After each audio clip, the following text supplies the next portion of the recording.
They moved on up to a deluxe apartment in the sky, securing a historic 11-season run. But behind the iconic theme song and George Jefferson's legendary strut lay a series of secrets sea beasts tried to hide from view. There was a cold-blooded cancellation that blindsided the cast, who found out they were out of a job from the newspapers.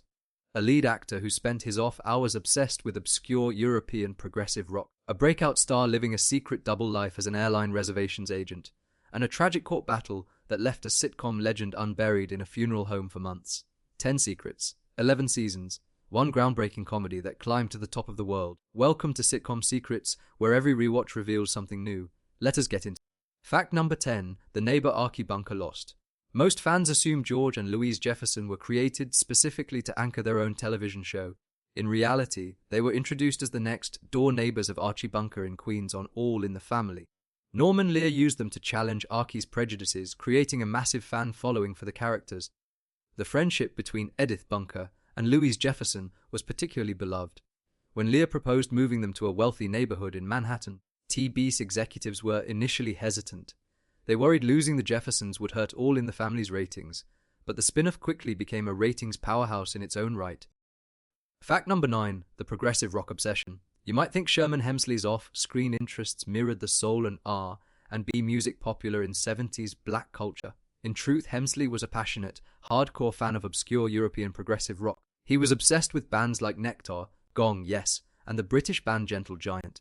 Hemsley famously performed a wild interpretive dance to Gentle Giant's song Proclamation on national television, attempted to fund billboard campaigns for the band Gong, and even recorded an unreleased progressive rock opera with Yes frontman John Anderson. The strutting George Jefferson was a closeted prog rock fan. Fact number 8, the interracial barrier break. Many viewers remember Tom and Helen Willis, the Jeffersons' next-door neighbors, as a source of comedy. In reality, their marriage was a massive, historic milestone.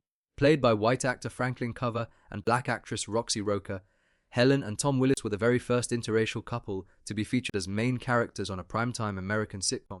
KBS executives were terrified of backlash and initially ordered the writers to tone down their physical affection. But Lear fought for the characters, ensuring they remained a normal, loving couple on screen. Fact number 7, the groundbreaking mother of rock. If you watched Helen Willis on screen, you probably did not realize her real-life family was building a massive musical legacy. The actress who played Helen, Roxy Roker, was the mother of future rock star Lenny Kravitz.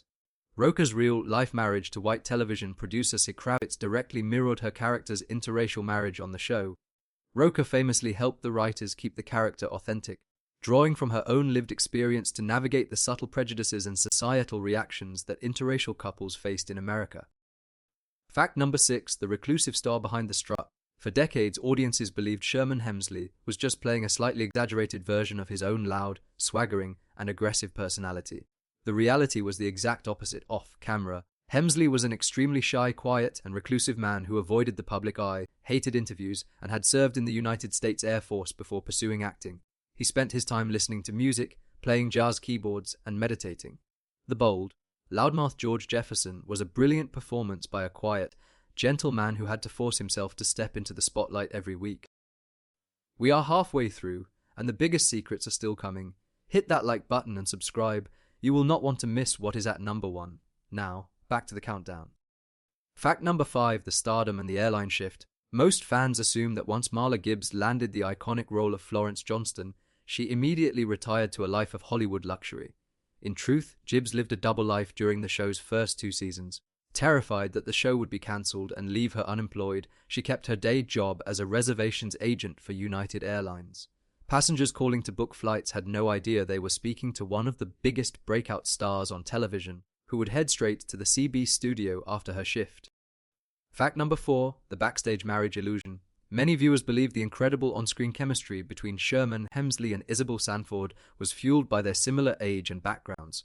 In reality, Sanford was nearly 20 years older than Hemsley. While George and Louise looked like a couple who had grown old together, Sanford had been a working theatre actress for decades before Hemsley ever began his career. Despite the massive age difference, they built a deep, professional respect that translated into one of television's most convincing marriages. Fact number 3, the cold-blooded cancellation. While The Jeffersons remains one of the longest-running sitcoms in television history, CBS treated the show's ending with absolute disrespect. In 1985, network executives cancelled the series during the off-season without warning. The cast and crew were never given the chance to film a proper series finale, leaving the show to end on a random, regular episode. Worse, the network did not even bother to call the actors. Sherman Hemsley and Isabel Sanford famously discovered they were out of a job by reading about it in the newspapers. Fact number 2, the tragedy that left a legend unburied. Of all the secrets surrounding the cast, the most tragic occurred decades after the show ended. When Sherman Hemsley passed away in July 2012, his burial was delayed for over 3 months. A man claiming to be Hemsley's half-brother contested his will, which had left his estate to his longtime friend and manager. Hemsley's body remained in a Texas funeral home while the legal battle played out in court. A judge eventually ruled the will valid, allowing the beloved actor to finally be laid to rest. Fact number 1, the stage reunion that offered closure. The final secret of the Jeffersons is how the cast fought to give their characters the ending the network denied them. Following the abrupt cancellation, Hemsley and Sanford were deeply hurt by the lack of closure. In 1996, the two reunited to star in a touring stage play, bringing George and Louise back for one final story. They also guest starred together on The Fresh Prince of Bel-Air, playing the characters in counseling. The actors took it upon themselves to say the goodbye that CBS had stolen from them.